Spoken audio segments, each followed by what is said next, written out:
when it comes to Gundam plastic model kits, there's no shortage of RX-78-2s. Actually, there's a whole lot of them, especially high-grade ones. But if you love those classic-style Gundams, sometimes it's nice to see some of the ones that aren't that number 2. We did see this recently with the RX-78-6 Mudrock Gundam, which was one impressive kit, but out of all the ones I've seen in recent times, this right here, the RX-78-4 Gundam G04, is one of the coolest classic-style high-grade RX-78s I have ever seen. Honestly, I am so impressed with this kit. It mixes some nice plastics, an absolutely beautiful, powerful looking silhouette with that old kind of classic style. However, this right here is a premium Bandai only kit, so if you missed this thing's release just like I did, you can do exactly what I did and get yours through Buyee. So if you are looking for rare, limited, or hard to get GUNPLA kits, then check out that link down there in the description. Also, I will mention sometimes it is a little bit hard to buy off of Buyee, so if you click that card up there in the corner right now, that will show you exactly how I go about buying these kits to make sure you get the best value. But anyway, here we go. So right off the bat, there is that RX-78-4 just out of the box and snapped together with pretty much minimal effort. I did do some panel lining here and there, but it's just this standard 2 snips off the runner and this thing looks beautiful. You may realize that this isn't as bulky as you normally see with the RX-78-4, at least that's what I thought, because this does have a little bit of an optional build. So this right here is it with the minimal amount of equipment attached, and this looks cool. This is a nice little stocky RX that legit looks awesome. I will mention there is 2 of these. There's also the RX-78-5 that has not yet been announced or released yet. That is the red version with the Gatling gun. That looks awesome, but if this is out, then I assume we're going to be seeing one of those in future. The plastics on this are absolutely beautiful. We've got a nice shiny blue, and that is matched with a semi-gloss white and a fairly muted, almost matte, dark gray. This thing looks fantastic. That's all offset with the yellow, and on the whole, I absolutely adore this kit. If you're wondering what it's from the manga Mobile Suit Gundam side story Space to the End of a Flash, and it's also from the video game Mobile Suit Gundam Encounters in Space.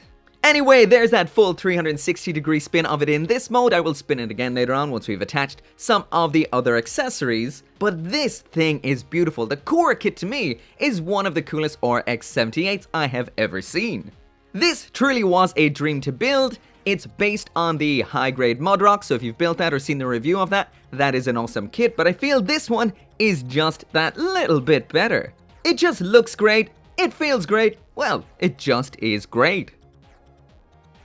So sadly, it's not all awesome news with this guy. It does have one hell of a sheet of stickers. This is pretty bad. So thankfully, the vast majority of these are actually for using on the equipment, not the mobile suit itself, and mainly for using on the shield. As you can see, this is all just in white. It's meant to be this color you're seeing right now, so the shield definitely, well, has some issues. Besides that, we've number 4, that is for using on that standard V on the crotch. We've got a couple of ones there, those are for coloring up some segments on the lower legs. We've got the standard set of ones here for the eyes and the head cameras, those are forgivable. And the big old grey ones up top, those are for using on these sections of the feet. On top of that, we do have a couple of rogue mold lines here and there. Most of them are relegated to around on the back, so it's not so bad. The most obvious ones on the front are these ones here on the upper thighs. And we do get a couple of decal-y type stickers. One of which I popped up here on the shoulder, but we'll take a look at those things a little bit later on. As for some size comparisons, there it is side by side with the classic Revive of the RX-78-2, the newer redesign, which is the Beyond Global, the 1/44th scale Real Transformer, review of that will be coming up very soon. That, of course, is the RX-78-F00, that is that big old moving Gundam from Yokohama. Once again, coming up very soon. Next up there is the p-bandai high-grade Mudrock, which it shares a lot in common with. It uses a lot of this kit's runners. And finally, there it is side by side with the fancy new high-grade Zaku. So now moving on to the accessories, and here is the high-grade RX-78-4 with absolutely everything that it comes with. And in general, this is the standard loadout of beam rifle, beam sabers, and shield, combined with some awesome new stuff, which is the parts to make this into what I can only assume reads as beast form, or beast, yeah, must be beast, and that pretty awesome and pretty big beam launcher. So as for hands, this is about as generic as a kit can come, so that is the standard pair of holding hands, which you can see right there, and one extra, which is this beam rifle right hand holding hand.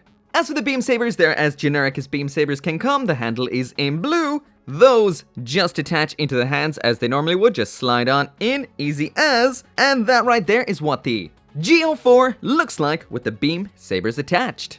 Again, in the usual way, when these are not in use, just pop them out of the hand, remove the beam, and then they just slot on into a peg. Simple as that right there. Next up in here then is the beam rifle. This is all in the one color, so it is fairly basic. There is a sticker included for the sight. I did not use that. And as for moving parts, the handle on the side can flip up just like so, and that sight can pivot side to side just like that. Standard sandwich style hand, so the bits of the hand are the bread, the beam rifle is the ham or whatever, and then it's just a case, as it usually is, of swapping out the hands. Next up then is the shield. Once again, the color accuracy on this is abysmal. The detailing is nice. As far as I know, this is the Mudrock's shield. That right there is the attachment point to attach it onto the arm, and you can just reorientate the shield by moving this here ball joint.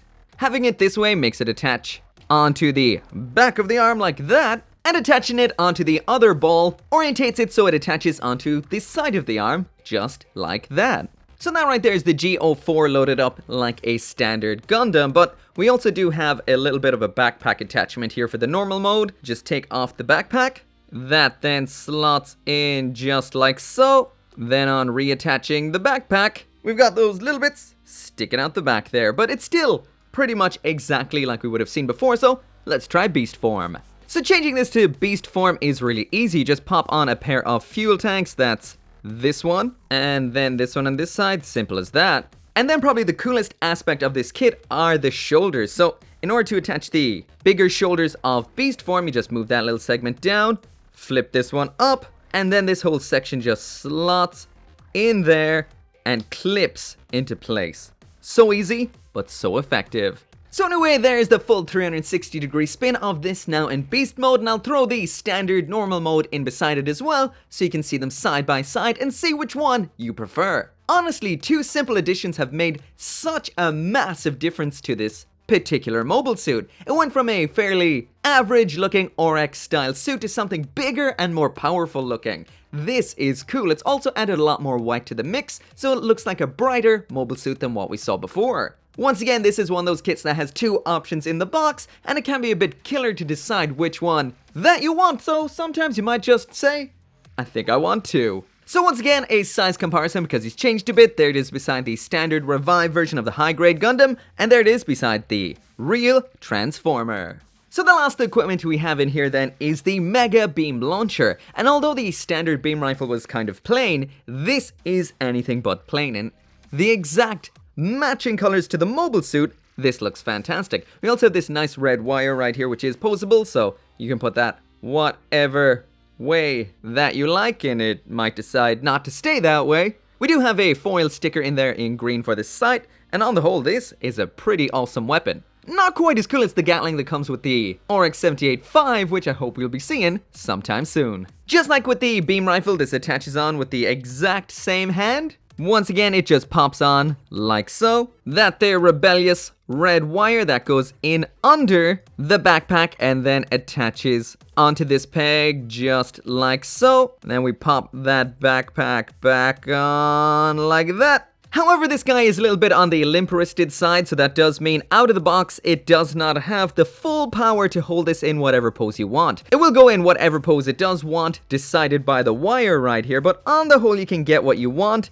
especially because this can be held in two hands. A little something like this right here. So once it's in two hands, it will not be going anywhere on you, but in one hand, that little red wire in there can cause it to flop around a little bit without tightening that joint. But besides that, everything is pretty cool. Lastly then, we've got this little adapter segment that pops onto the other side like this. And that of course is for storing this massive cannon when it is not in use. So that just pops into that bit just like that right there for storage. So that is simple, effective, and of course don't leave the hand up there. I'm just being lazy.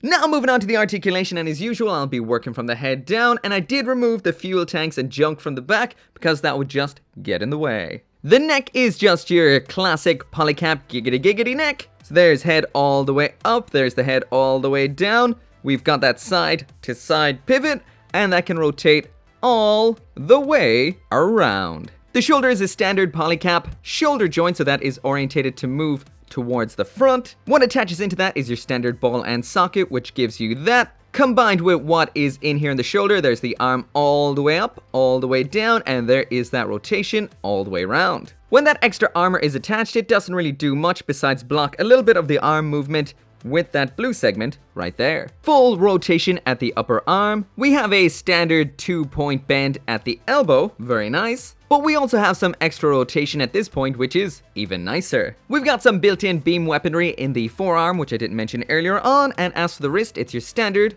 ball and socket. The waist in here is just that standard ball that we see time and time again. Nothing particularly interesting about that, and it doesn't do much else, so it's pretty much paralyzed there. This isn't the worst case scenario because it does have a lot of equipment to carry, but still would like to see a little bit more at the torso. Skirting armor is basic, it moves up and down like that on a ball joint, can be cut in half so they move independently. Side skirting is also as generic as they can come, so that can move forward and back like so. Basic paralyzed butt flap back here. Inside of the waist joint, it's one of those rocking side to side inner waist thingamabobbers. And as for kicks, there's all the way up to the front, very nice. All the way out to the back, blocked by the basic butt flap. And do we have the splits? Yes, we do. Full rotation here at the upper thigh, but if it's in a lot, this lip does get in the way. We've got a very nice 2-point bend at the knee here, very, very nice. The ankle armor can move up and down just like so, quite basic. And as for the ankle, what we get to the front is that, which is very good. This to the back, which also is very good. And there's this side to side pivot, which is a little bit on the weak side. So as for the articulation on this kit, I would call it basic done well. Nothing special here, but at the same time, nothing is broken. It's very solid. Actually, it's very, very, very solid. And you're gonna get most basic poses out of it, but it would have been nicer to see a little bit more at the torso and ankles. Anyway, that right there is it for the review, and this right here is gold tier. I really wanted deep down to give it platinum tier, but it drops the ball in so many aspects. The color accuracy isn't as good as it could have been, especially on the shield. The articulation is a little bit basic in some areas, but it is solid and it is a classic. Early you see mobile suit, so that isn't the biggest deal, kind of. However, it does have a lot of those nice built from the ground up for premium Bandai style features. That is some nice plastics that feel so premium. They all look a different kind of finish. We've got our semi-gloss, gloss, and semi-matte. We've got a lot of equipment in here. You can build this in 2 different ways, and this is a kit I truly do love. If you like classic looking RX style mobile suits with a little bit of a different flair, this one right here is a must buy. Sure, it is a little bit simple, but it does nothing wrong. Feels great and looks even better. Anyway, if you do want one of your own, there's a link down there in the description. You can get yours through Buy. That's where I got mine. As always, thank you so much for watching. Make sure to come back for more GUNPLA reviews, and I will see you next time.